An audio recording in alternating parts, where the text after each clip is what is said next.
আচ্ছা, আমরা একটু আলোচনা করি, নিজের অভিজ্ঞতা ও জানা থেকে নিচের ছকটি পূরণ করি। নিজের অভিজ্ঞতা এবং যা জানা আছে, ঠিক আছে, আমরা একটু দেখি। তোমরা কি একটা রোগের নাম বলতে পারো? আবার তাহলে আমরা এখানে লিখতে পারি, তোমরা কি জানো ডায়রিয়া কিসের সংক্রমণে হয়? ডায়রিয়া রোগের কারণ, ডায়রিয়া ভাইরাস না, ডায়রিয়া হলো ভাইরাস জনিত কারণে হয়। এটা মূলত হলো পানিবাহিত রোগ। হ্যাঁ, ঠিক আছে। ডায়রিয়া, কলেরা, আমাশয় এগুলো কি টাইফয়েড, পানি, হ্যাঁ, দূষিত পানি পান করার ফলে হয়। হ্যাঁ,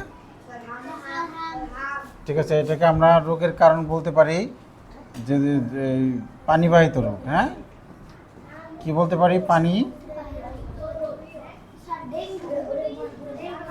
ওই যে কে বলছে ডেঙ্গু, কে বলছে ডেঙ্গু? হ্যাঁ, তোমরা কি জানো ডেঙ্গু কেন হয়? এডিস মশার কামড়ে। তাহলে আমরা খালি মশার কামড় লিখি আপাতত। হ্যাঁ, মশার কামড়, এডিস মশার। গুড। হাম কি কারণে হয় আমাকে একটু বলো। হাম কি কারণে? হ্যাঁ, রোদে থাকার কারণে। আচ্ছা, হাম কিভাবে রোগ তোমরা কি কেউ জানো? রোদে থাকলে এক ধরনের জীবাণু আক্রমণ করে। কি জীবাণু সেটা আমাদের জানতে হবে, ঠিক আছে। হাম, হ্যাঁ, দেখি আছে কি না। হাম কি কারণে হয়? ওরা বলতেছে রোদে থাকার কারণে। এখানে কি হাম সম্পর্কে কোথাও লেখা আছে? ঠিক আছে, আমি গুগলে জিজ্ঞেস করি, গুগল মামাকে জিজ্ঞেস করি কি কারণে হয়। হাম কি কারণে হয়? ভাইরাস হইতে পারে, ভাইরাস, ভাইরাস জনিত রোগ। হ্যাঁ, হাম কি কারণে হয়? ভাইরাস, ভাইরাসের আক্রমণে।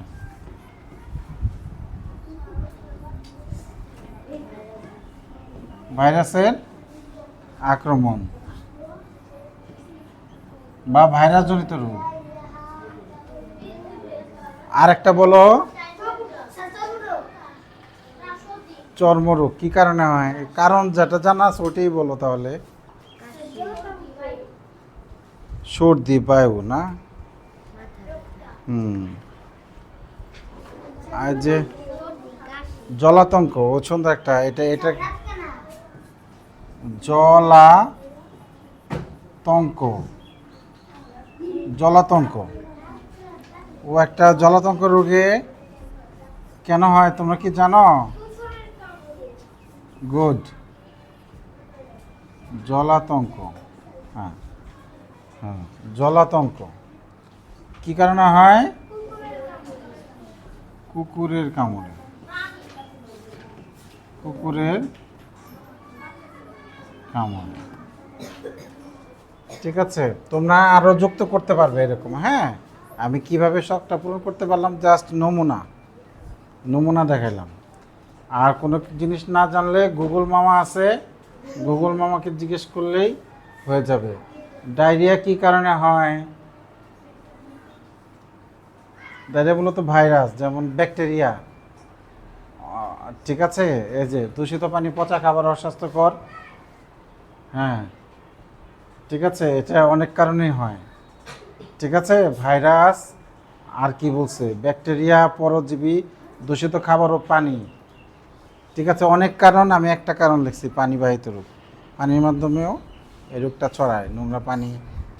দেখবো যে যারা বেশি বাইরের খাবার খায়, ফুচকা, তারপরে এরকম ফুচকার মতো আর কী কী খাবার আছে, চটপটি, হোটেলের খাবার, যারা বেশি বাইরের খাবার খায় তাদের টাইফয়েড হওয়ার ঝুঁকি থাকে, জ্বর। হ্যাঁ, ওকে। হ্যাঁ, সংক্রামক রোগের কারণ,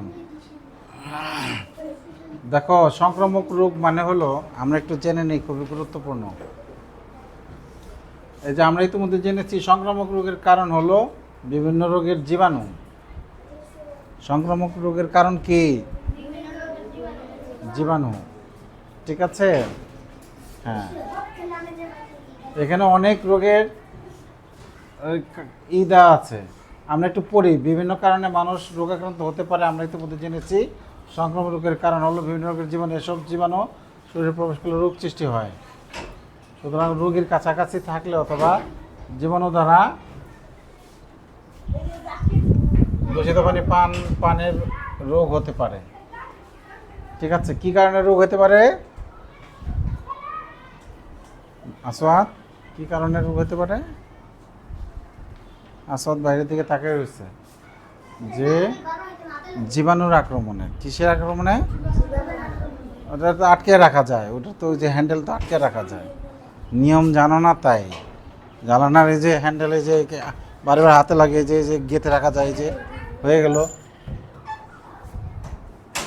সমস্যার সমাধান তো আছেই।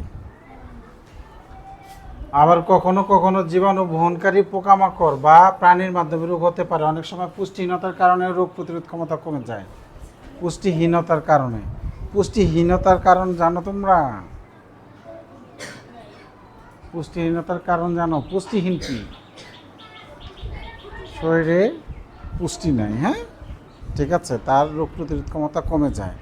তোমাদের মধ্যে কারো কারো দেখবা যে অসুখ বিসুখ বেশি হয়, তার মানে তার রোগ প্রতিরোধ ক্ষমতা কম।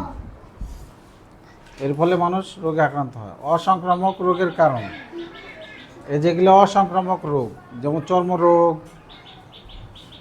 ঠিক আছে, ধূমপান ও মাদক দ্রব্য গ্রহণের ক্যান্সার, হৃদরোগ সহ এগুলো জীবাণুর দ্বারা আক্রমণ না হয়ে যে রোগগুলো, ওগুলো হচ্ছে অসংক্রামক রোগ। ওগুলো কি? অসংক্রামক রোগ।